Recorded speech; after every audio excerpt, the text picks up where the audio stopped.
Welcome to my nonveg cooking ચેનલમાં તમારું સ્વાગત છે. અને આજે આપણે બનાવી છીએ ઝીંગા ગાંઠિયાનું શાક.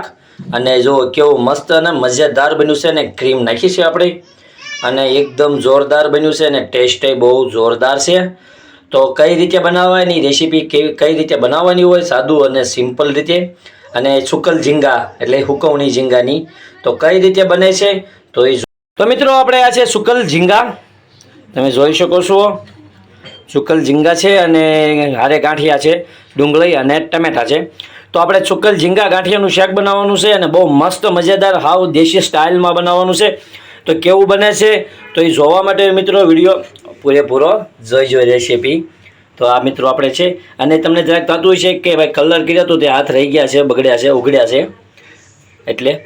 તો હાલો હવે આપણે આને ગરમ પાણીમાં પહેલાં ફટાફટ ધોઈ નાખવી, કેમ કે આ મીઠાવાળા હોય ને તો મીઠું થોડુંક ઓછું થઈ જાય અને મસ્ત થઈ જાય. તો જો અત્યારે આ છે સુકલ ઝીંગા. દોસ્તો આ ગરમ પાણી આવી ગયું છે ને, આ આપણા ઝીંગા છે. તો હવે આપણે ઝીંગા અંદર બોળી દઈશું અને ઘડીક આપણે એને હલાવીશું.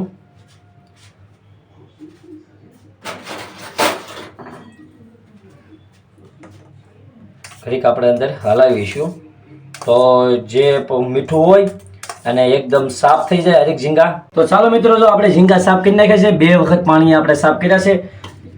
2 વખત જરૂર પાણીથી સાફ કરી નાખવા મિત્રો. તો ગેસ ચાલુ કરી નાખ્યો છે અને એમાં આપણે હવે નાખીશું તેલ. 5 પાવડા તેલ નાખીશું. 2 3 4 ને 1 5. તો 5 પાવડા આપણે તેલ નાખ્યું છે.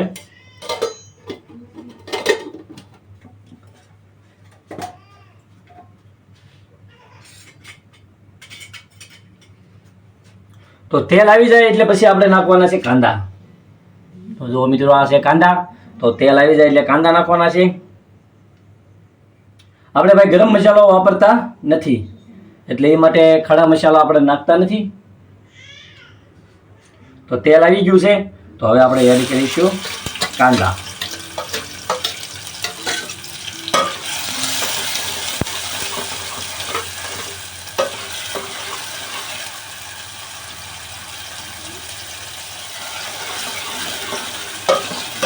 તો આ કાંદા આપણા નાખી દીધા છે. 50% કાંદા સડી જાય એટલે આપણે નાખવાના છે ઝીંગા અંદર. તો આપણા કાંદા થઈ ગયા છે બ્રાઉન, એટલે હવે આપણે નાખીશું આપણા ઝીંગા. આને આપણે તેલમાં નાખવાના એટલે હારો તેલમાં ફ્રાય થઈ જાય અને મસ્ત મજાના સડી જાય અને સુગંધ આવે બહુ જોરદાર. આ તમે શાક બનાવીને કરશો તમને લાગશે નહીં કે ઝીંગાની હુકવણી છે. તો આ ઝીંગાની હુકવણી છે અને સાથે આપણે ગાંઠિયા છે, એટલે ઝીંગા ગાંઠિયાનું શાક છે. બહુ જોરદાર મજેદાર બનવાનું છે.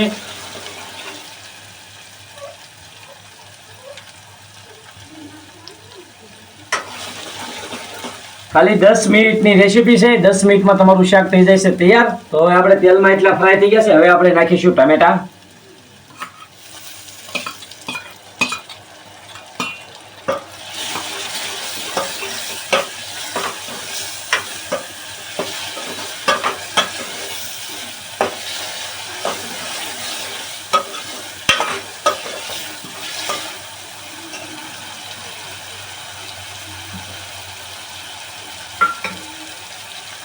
અને સ્વાદ પ્રમાણે આપણે નમક નાખીશું.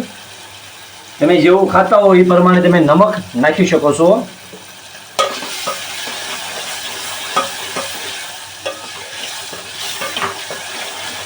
તો હવે આપણે અડધી રેસીપી તૈયાર થઈ ગઈ છે. તો હવે આપણે આમાં નાખીશું મરચું.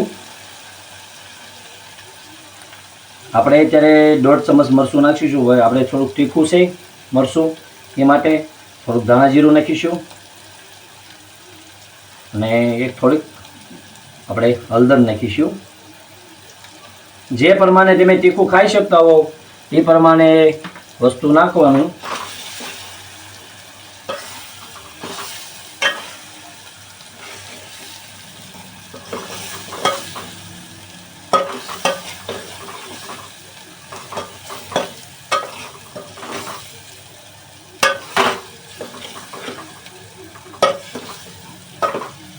અને હવે આપણે અંદર એડ કરીશું પાણી.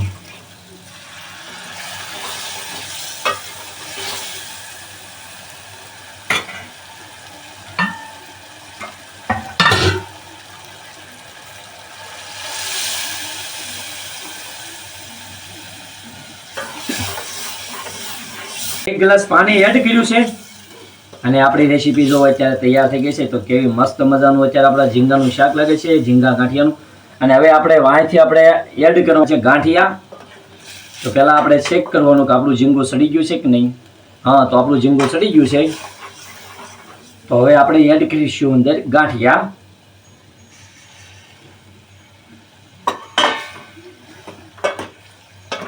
અને આપણે એને ઘડીક સડવા દઈશું અને 5 મિનિટ આપણે એને કટ કરી દઈશું. તો મિત્રો આપણે 5 મિનિટ ઢાંકણું ફિટ કરીને ચડવા દીધું હતું. તો આપણું શાક બની ગયું છે ઝીંગા ગાંઠિયાનું જોરદાર મસ્ત મજેદાર, સાદું અને સિમ્પલ.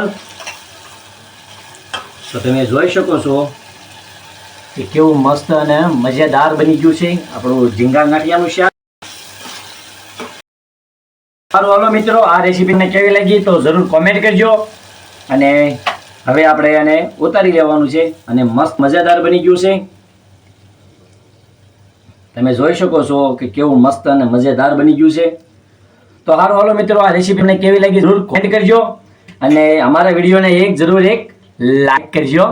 તો સારું, મિત્રો, રેસીપીમાં